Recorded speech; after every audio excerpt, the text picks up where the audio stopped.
let's paint some lavender. This is a fairly easy tutorial, and here's kind of our demo, and I'll try to do some fronds right here, or stems. And I am using Plaid Folk Art paint today. This is Foliage Green and Thicket. This is what I'm going to use for the stems.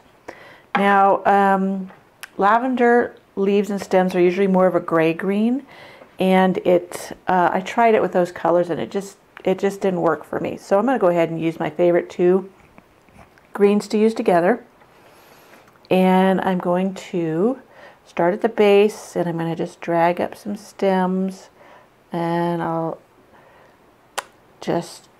lead with the green, and see, that's too thick. It's because my paint is dragging, and on a painted surface it wouldn't be so difficult, but on paper it does tend to drag more, and so you have to put down more pressure, which makes it wider, but it all works in the end. And I just wanted it to come narrower at the top. Now, to make the leaves, you're going to do like a chisel edge petal stroke, and I'm going to zoom in a little bit so you can see how I'm doing this, and hopefully I can do it well so you get the real idea. Now I'm going to start on the chisel edge, and I'm going to press, lean, and lift as I drag, and it makes that type stroke. And you see it's wider there, narrower as it comes to the stem. I'm going to do another one here. Press, pull, lift. Now sometimes I'm going to flip my brush. With those, I led with the lighter green, the first foliage. This time I'm going to flip it over, and I'm going to do another stroke with leading with the darker green, and you can see how it made a color variation there. Now some of these are exaggerated. I might not do quite that thick, but it's working for now. And this one, this stem is not going to have as many buds on it. Now the main stem, this stem here, will have a lot more, so I'm going to put a lot of leaves on this stem. Some can curve in like this more, others can be more parallel to the stem like that. And you just add variety. And you see sometimes I overlap or go too far, and I'm not really worried about it because you can cover that up with a bud or other things. If you're looking to be real precise, just move a little slower. Sometimes I get going too fast and I have to fix my mistakes. So there you have some of your leaves. Now I'm going to pull my pad over a little bit. We're going to go up to the top. Hopefully it's in focus. It's rather dark today because of rain, and even though I have all these bright lights on in here, you wouldn't believe how many bright lights I have on in here. It's still really rather dark for videoing. I don't know if I can lighten it up later. But here, there's going to be a lot of buds. I'm going to switch my camera over so you can see the other demo. Now you can see how that top has a lot of buds. That's what we're going to do over here. So I'm not really going to have more stem coming up. But I am going to start lower down and make the leaves the same way as I did the other leaves. And I'm just going to bring them on down and get this here in camera. This is only the third video I've done of this, and totally botched up the others. And I may have to redo it when I get sunlight again, just so I don't know if this one's going to turn out very grainy or not. Sometimes it does when it's this dark. Okay, so now I'm going to change brushes. I'm rinsing out my 12 so it doesn't dry in it. And then I'm going to go with a number 8 Plaid Folk Art Flat. And I'm going to change my battery. I'll be right back. Now in my other video, I was out of focus for the lavender buds. So I did another stem here. And here's my original lavender stem, and I'm going to repaint it. This one will have more green in the stem. This one I had done without there being a stem at the back, but you can do it either way. And I'm double loading my brush with, this is Folk Art lavender color, and this is wicker white. And I'm just going to double blend. This is a number 8 flat Plaid Folk Art one stroke brush, and I'm going to try to keep the white separate. Sometimes as I blend on the smaller brushes, I have a tendency to overblend. Okay, I'm going to start up here. Let me make sure we are in focus. And I'm going to just do the same little petal strokes, but on a smaller scale. That's the same petal strokes as the leaves. And I'm just going to work my way down the stem.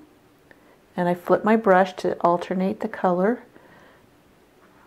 Sometimes I will lead with the lavender and trail with the white. And sometimes I will lead with the white and trail with the lavender, and you see the different colorations you get there. Now you can make these as thick, a whole lot of petals, or you could do thinner petals, and I'm just going to come in here and do like more at the base, like it's thicker. And then I'm going to go back into my greens. That's just for the top one, that type of stroke or collection of strokes. And here I'm just double loading with the light and the dark green on my number 8 brush. I'm going to come in and just do some of these little strokes to add a little greenery in there. And there you have the main lavender bud.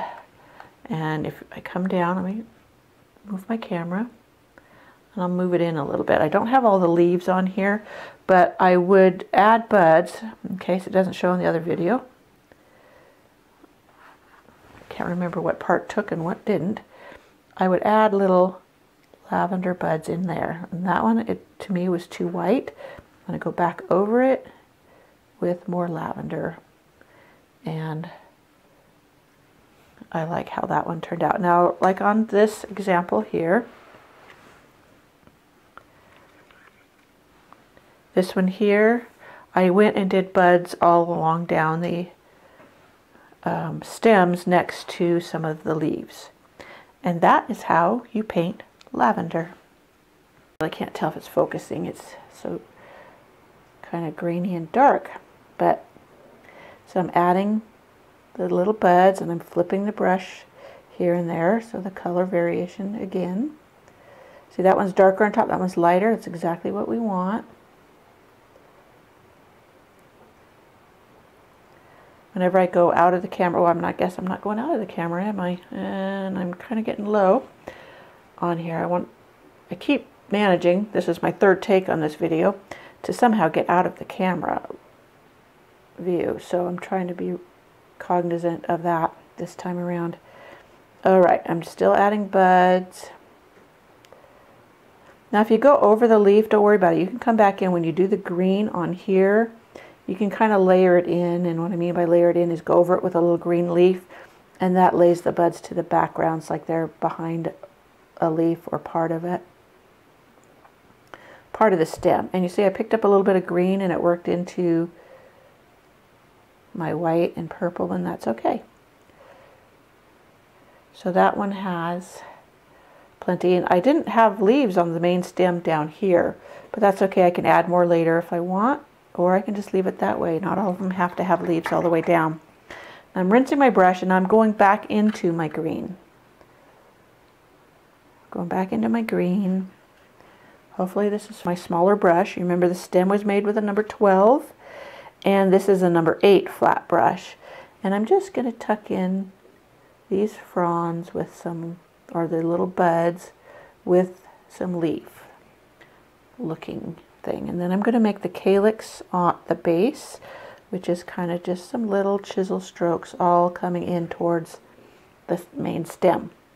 Now if I want to tuck in some of the buds around, this one really doesn't need to be tucked in, but like this one, maybe that one, and it kind of puts the bud to the back instead of it sitting on top of the leaf. And you don't have to do all of them. Some of them you can leave out. And there we have how we paint lavender. Never will any two look alike. They will always turn out different, but that is what's great about your paintings, having variety. I hope this is something that you'll find easy and can do, and please share on my private Facebook page. It's, well, you know what, Painting with Pamela is the name of that Facebook page. So